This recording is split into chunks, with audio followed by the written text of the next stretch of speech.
New research on postpartum depression in men. Welcome back to Techstination. I'm Fred Fishkin. With us from Postpartum Support International, PSI, is Advisory Council Chair Dr. Daniel Singley and Reginald Day, a PSI volunteer and survivor of postpartum depression. Welcome to you both. Thanks for having us. Yeah, thanks for having us. Well, Daniel, let me start with you, I think, to set things up. The idea of postpartum depression in men is probably foreign to a lot of us. Tell us about it. Yeah, it can be sort of confusing to people because in some ways we'll use a shorthand for this area of mental health and we'll call it maternal mental health.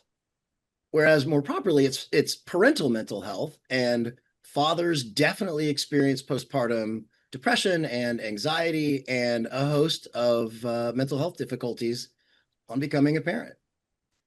So it often goes unreported, I understand. Why is that? Well, mental health issues are often underreported just because of the stigma around it. And in many ways, for men who are supposed to protect, provide, and sacrifice, particularly around fatherhood and the onset of fatherhood, it makes it that much more difficult to say, hey, I need support myself. And so usually what the guy is trying to do is stuff it and move on. And that works until it doesn't. Reginald, describe for us what you went through, have gone through.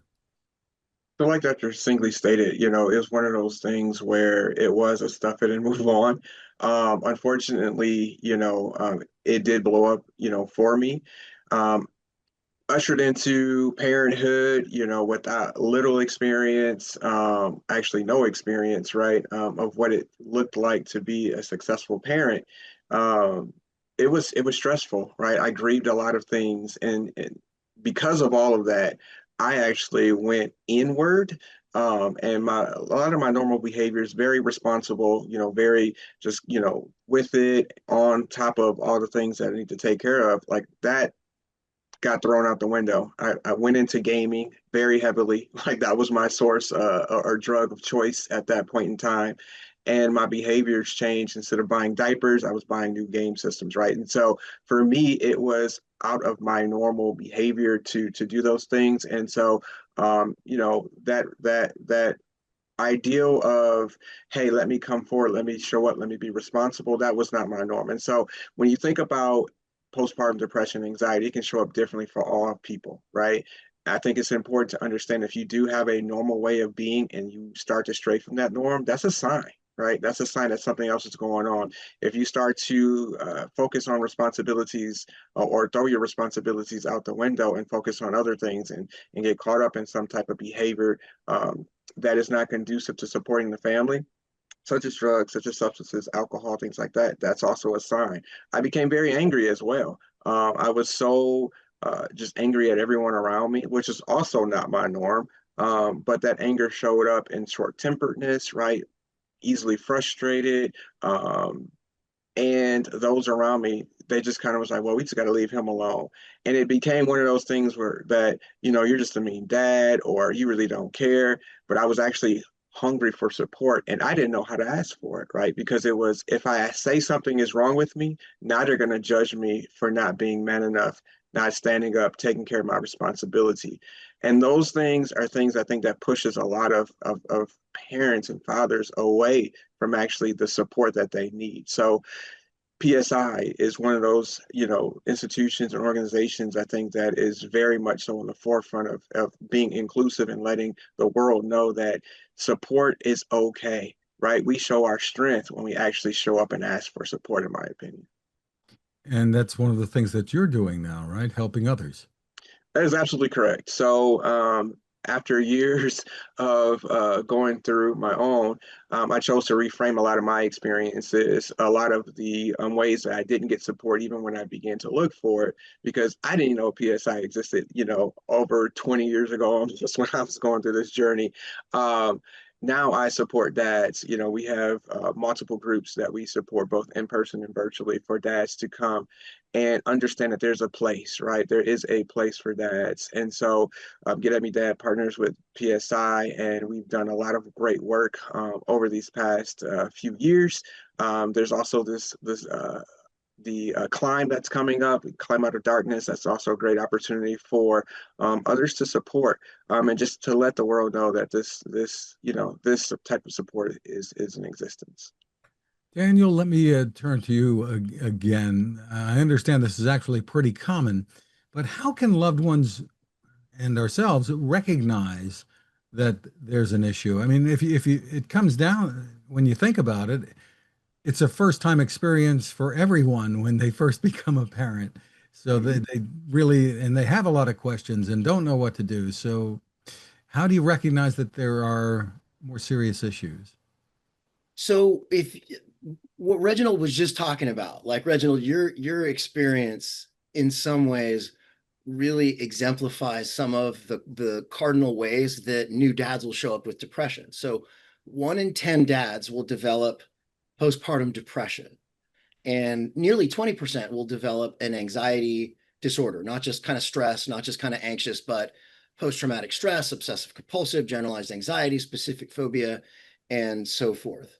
And the ways that Reginald was just talking about how his postpartum depression played out, anger and agitation, going for not necessarily substances, but using gaming as kind of like that dopamine hit of choice, then becoming more isolated. And another way that these new dads will also show up with depression that's a little bit different in the way we tend to think about it is what's called somaticizing. So instead of I'm depressed or I'm, sort of weepy and not able to get out of bed, it's more about I feel like there's a weight on me. My chest hurts, my stomach hurts. I have, migraines and like this. And so for family members and loved ones of these dads, it first begins with even just making room for the possibility that they could have that.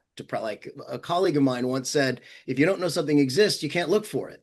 And so simply knowing, hey, this is a thing, and there are online resources, there are different sorts of screens at Postpartum Support International. If you go to our website, postpartum.net, we have a lot of information about how this presents, and we have so many resources in English and in Spanish. You can call, you can text, you'll access somewhat trained volunteers, many of whom have lived experience along the lines of what Reginald is talking about, and that are sensitive to the fact that this plays out for fathers and people of all genders, and to get focused support. Like Reginald, one of the last things you said that made me kind of like get the feelers was it takes courage and strength to get support, and that is 100% accurate.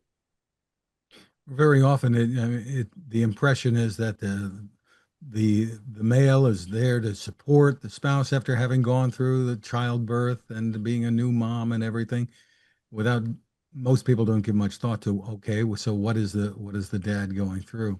And I'm sure it creates a lot of marital issues too, very often. So Reginald, your advice to others.